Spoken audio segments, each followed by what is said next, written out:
So welcome back anime lovers. Today we're going to see Jujutsu Kaisen Season 3 Episode 1. So let's get into it without any delay. Title Execution. At the beginning of the episode, we see Yuji faced with a large cursed spirit. Yuji runs away from the curse, jumping from one building to another. Then the curse catches Yuji in his hand, but suddenly someone hits the curse, causing it to fall on top of Yuji. This curse was struck by Yuta, who was actually here to kill Yuji. The story now flashes back in time. We see Naoya Zenin, the younger son of the Zenin family, wondering if his mother is dead yet. Well, a girl who doesn't listen to the man in their house deserves to die.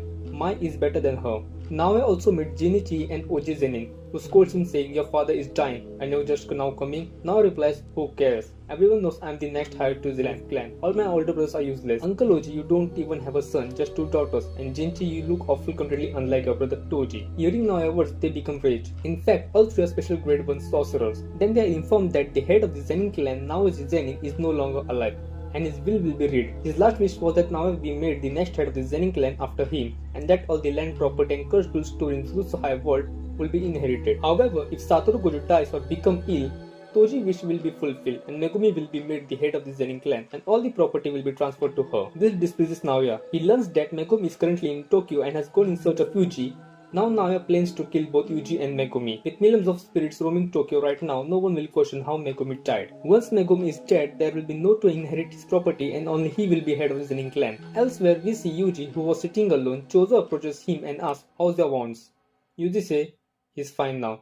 Probably because of Sukuna, and he can feel his power increasing." He tells Yuji that it was misunderstanding and that both of them would have forgiven him because they are brothers, and that's what matters most. Yuji says, "Come on, we have to get rid of cursed spirits from you." Yuji then runs into the city, killing some spirits with a single punch.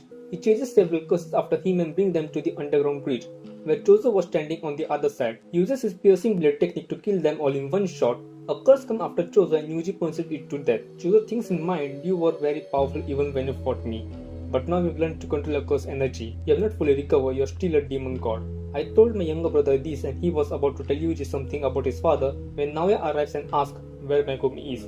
Hasn't he come yet? And have not you two run away from here yet?" Yuji asks why they will run.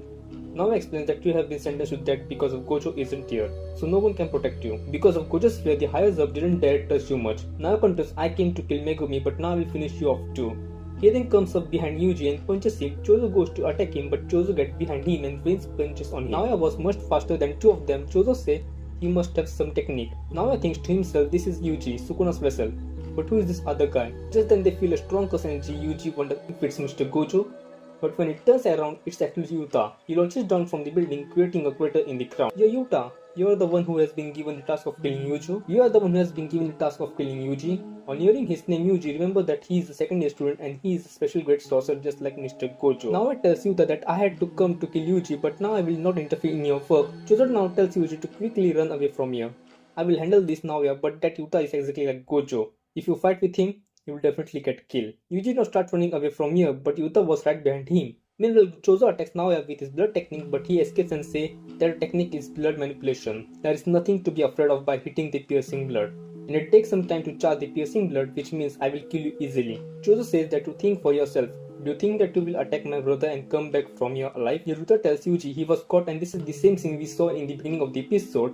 It doesn't use curse energy, but Yuta says that I have more curse energy than Gojo sensei, but Gojo has 6 sets, so whenever he uses any technique his energy never gets depleted, and he is number 1 in curse energy, but it never does. Yuta now attacks Yuji again because Yuta's curse energy is so high that Yuji was unable to understand when he would use which attack. Every attack of his could be fatal and no attack would have any effect on Yuta, but Yuji was also not ready to give up easily. Yuji also picks up a knife. Gojo had told him that some sorcerers also use weapons, but for that also one must know how to control energy. Yuji now stops Yuta's katana by putting his knife forward, but Yuta says that you're paying too much attention to the katana and gives him a strong punch. And Yuta says, after all, Yuji is also a student of Gojo sensei. Yuji now thinks that without weapons he will be able to fight Yuta properly, and he starts running to attack Yuta. But then a big curse comes from behind and catches him. It was actually Rika. Yuji does not understand where this Rika comes from. She caught Yuji in such a way that he was not even able to move. Yuta now moves forward with the broken sword and thrusts into Yuji's chest and says, "Forgive me, Yuji Itadori," and Yuji dies. And this episode ends here. So friends, did Yuta really kill Yuji? We will know in the next episode. If you are new to our channel, Anime Otaku X channel, then definitely subscribe to our channel and press the bell icon, and I will meet you in the next episode. Thank you.